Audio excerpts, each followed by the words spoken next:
বাচ্চা থেকে বড় সকলেই ডিম খেতে ভালোবাসে।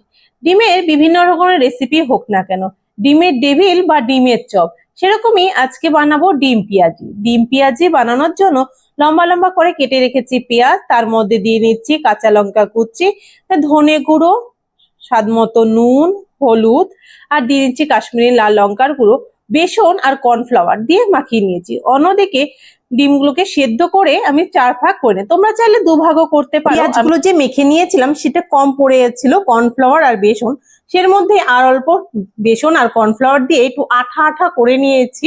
তো এবার দেখতেই পাচ্ছ হাতের মধ্যে গোল গোল করে চ্যাপটা করে তার মধ্যে ডিম দিয়ে পিট ও পিট করে পুরোটা লাগিয়ে নিয়েছি ডিমের চপগুলো।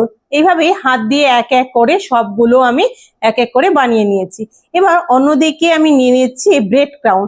তোমরা চাইলে বাড়িতেও বানাতে পারো, কিন্তু এই ব্রেড ক্রাউনটা আমার কেনা ছিল। এর আগে আমি প্রত্যেকবার বাড়িতেই বানাই, কিন্তু এবার ব্রেড ক্রাউনটা কেনাই ছিল। সেই ব্রেড ক্রাউনের মধ্যে আমি ডিমের যে পেঁয়াজিগুলো বানাচ্ছি সেগুলো একে একে দিয়ে নিচ্ছি। দেখতেই পাচ্ছ এগুলো লাগিয়ে নিয়ে লম্বা লম্বা করেছি। এবার কড়াইতে তেল গরম বসিয়ে দিয়েছি। তেলটা মোটামুটি গরম হয়ে গেলে এবার এক এক করে আমি পেঁয়াজিগুলো দিয়ে দিব।